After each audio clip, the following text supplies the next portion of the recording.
Good morning friends, मैं doctor V K Mishra from gastro liver hospital Swaroopnagar Kanpur. आज मैं बात करूंगा माइक्रोवेव के बारे में। जो माइक्रोवेव्स हैं आज की तारीख में हर घर में मौजूद हैं। आपके जो कुकिंग है उसका हिस्सा है, आपके किचन का हिस्सा है। जो माइक्रोवेव्स हैं उनके बहुत सारे एडवांटेजेस हैं, लेकिन आज मैं उनकी बात करूंगा कि ये क्या डिसएडवांटेज लेके आते हैं। Now look at the microwave. आप यूज करते क्यों हैं? करते सिर्फ इसलिए हैं क्योंकि ये आपको टाइम बचाते हैं, ये बहुत कन्वीनियंट है, लेकिन ये कन्वीनियंट होने के अलावा बहुत सारे डिसएडवांटेज लेके आते हैं। तो टाइम तो आप सेव करते हैं, आपको ये आसान लगते हैं, लेकिन इन डिसएडवांटेजेस को एक नजर देखिए।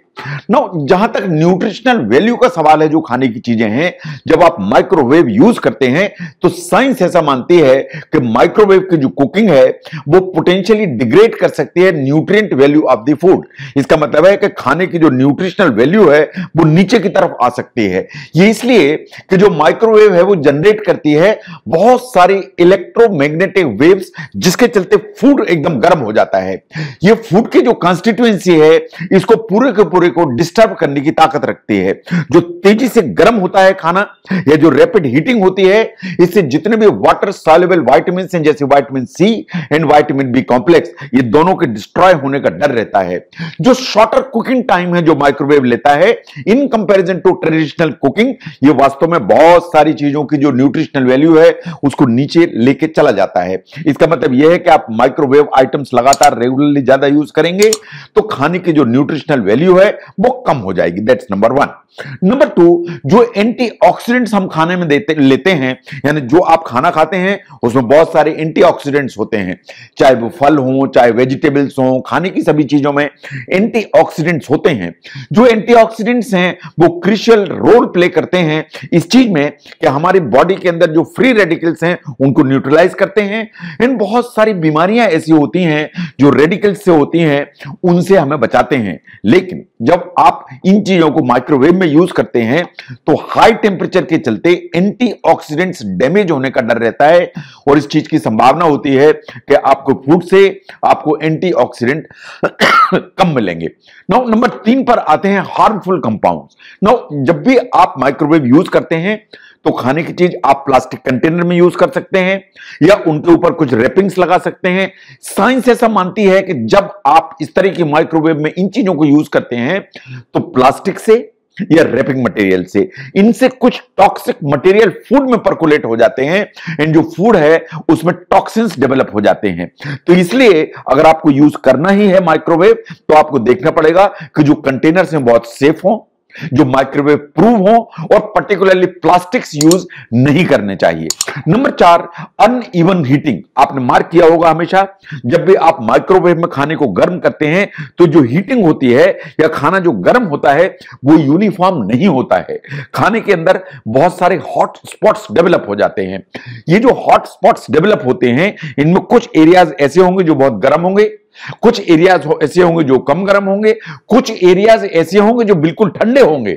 जो ठंडे एरियाज होते हैं या कूलर एरियाज होते हैं, साइंस ऐसा मानती है कि इसमें बैक्टीरिया के डेवलप होने का डर रहता है। तो जो अनइवन जो हीटिंग है ये बेसिकली जो बैक्टीरियल ग्रोथ है इसको कंड्यूसिव बनाती है कि वो ग्रो कर पाए। तो इसलिए अगर आप माइक्रोवेव में चीजों को गर्म कर रहे हैं तो बीच बीच में आपको निकाल के स्टिर करने की जरूरत है, सो दैट जो हीटिंग हो वो यूनिफॉर्म हो और ये जो हॉट स्पॉट बनते हैं वो ना बनने पाए।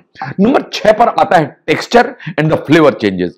ये बात बिल्कुल सही है कि जब आप माइक्रोवेव करते हैं तो टेक्सचर चेंज होता है, फ्लेवर चेंज होता है, जो फूड है उसका जो टेस्ट है वो कभी कभी चेंज हो जाता है। ये बात बिल्कुल सही है कि जो नेचुरल टेस्ट है खाने का वो हमेशा अल्टर हो जाता है। जो खाना है उसका टेक्सचर चेंज हो जाता है। In most of the times अगर आप माइक्रोवेव यूज करते हैं तो खाने की बहुत सारी चीजों में जो क्रिस्पीनेस है वो एक्चुअली कम हो जाती है या खत्म हो जाती है। नो, अगर आप लगातार माइक्रोवेव को ज्यादा यूज करते हैं एंड कंटिन्यूअस यूज करते हैं तो ये बात सही है कि आप जो ट्रेडिशनल कुकिंग करते हैं धीरे धीरे आपकी जो कुकिंग की स्किल्स हैं वो नीचे की तरफ आने लगती हैं। इसलिए अपनी कुलिनरी स्किल को बचाने के लिए या कुलिनरी स्किल्स बिल्कुल ठीक रहें, माइक्रोवेव का जो यूज है उसको कम करने की जरूरत है। नो, अगर माइक्रोवेव थोड़ा सा डैमेज्ड है इन द सेंस कि अगर उसकी सील्स प्रॉपर नहीं है और अगर उसका जो डोर है वो डैमेज्ड है तो वो हमेशा इस चीज का रिस्क रहता है कि इससे कुछ हार्मफुल रेडिएशन बाहर ना आए।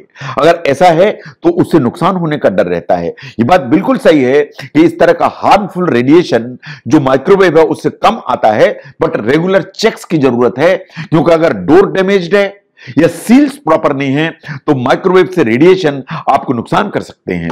तो इसलिए आज की तारीख में अगर हम देखें तो जो माइक्रोवेव है वो घर घर में पाया जाता है। बिना माइक्रोवेव का किचन का होना शायद पॉसिबल नहीं है। माइक्रोवेव के बहुत सारे एडवांटेजेस हैं, यूज हैं और ये टाइम सेविंग है, लेकिन माइक्रोवेव बहुत सारे छोटे छोटे डिसएडवांटेज लेके आता है, उनको हमें समझने की जरूरत है। ये आपकी विटामिन्स को नीचे कर सकता है जो खाने में है, एंटीऑक्सीडेंट्स को नीचे कर सकता है। अगर आप कंटेनर्स प्रॉपर यूज नहीं करें तो टॉक्सिक मटेरियल इसमें पर्कुलेट हो सकते हैं। इसलिए जब भी आप माइक्रोवेव यूज करते हैं तो बहुत सारी चीजों पर ध्यान देने की जरूरत है, और जितना कम यूज करें, शॉर्ट टाइम के लिए यूज करें, वो आपकी फूड सेफ्टी के लिए हमेशा बेटर है। जो माइक्रोवेव के डिसएडवांटेजेस हैं उनको समझने में अगर ये वीडियो आपको हेल्प करता है, जरूर शेयर करें। मैं doctor VK Mishra from gastro liver hospital, Swaroopnagar, Kanpur. Thank you very much.